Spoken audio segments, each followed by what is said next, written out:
یا ارحم الراحمین، ای خدای عظیم، ای مالک الملک، ای خالق همه جهان و همه عالم و همه جهانیان، ای پروردگار عظیم که همه موجودات همه تو را تعظیم می کنند، به تو ادای احترام می کنند و تمام موجودات از تو فرمان می برند و تو را سجده می کنند و تو را تسبیح می گویند و پاکیت را بیان می کنند. ای ذاتی که حاکمیتت بر تمام جهان مسلطه و بر همه جهان مسلمه و تو قادر مطلقی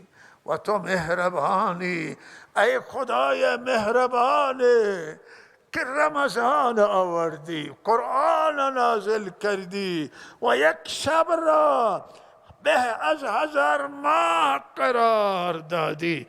چقدر مهربانی، چقدر رحمتت وسیعه، چقدر درای رحمتت وسیعاً، چقدر دربارت زیباست. ای پروردگارا، درخواست داریم، تقاضا داریم که بهترین درود و صلات و سلام را بر بهترین بندت و مقربترین بندت رحمت للعالمین محمد امین صلی الله علیه و سلم و همه انبیاء و همه اولیاء و صحابه کرام و اهل بیت عظام و همه نازل فرما یا ربا، به اندازه‌ای که تو راضی باشی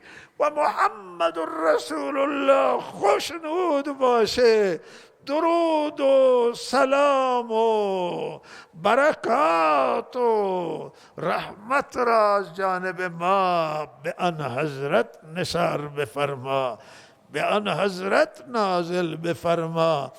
یا الله یا رب، یا الله، این ساعتها و این لحظات ارزشمندن. یا رب، یا رب اجابت دعا، یا رب دعای ما را اجابت بفرما و سر تقصیر همه ما درگذر بفرما.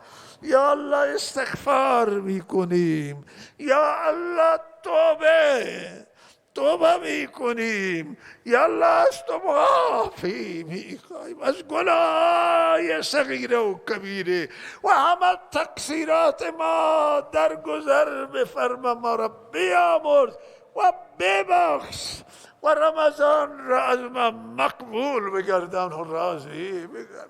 ثواب رمضان، ثواب شب قدر را نصیب ما بگردان.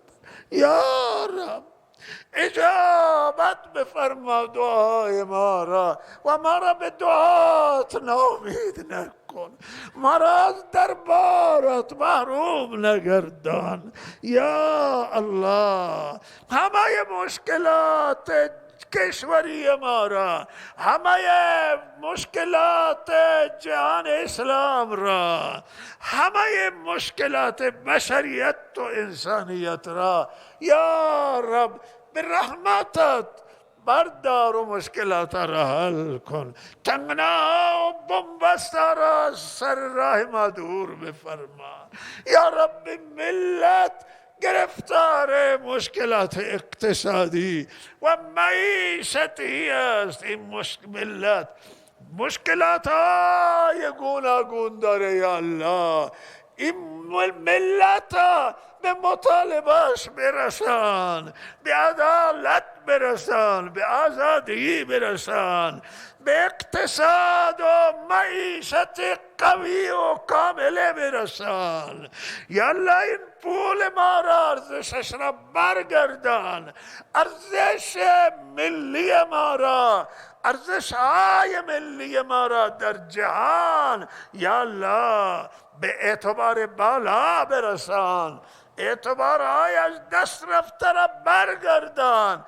یا الله در این کشور تغییرات بیاور، تحولات بیاور که خواست مردمه و حق مردم است. حق مردم ها به مردم بده یا رب. یا رب از تو درخواست داریم، خواسته ما از توه. یا الله تو شنوایی. اگر بندگان به این خواست توجه نمی کنند و نشنوند، تو اله العالمین میشنوی صدای بندگانت را، صدای مظلوم، صدای مضطر. آه یا الله مضطر، آه لاچار هست که چاره نداره جز فریاد تو.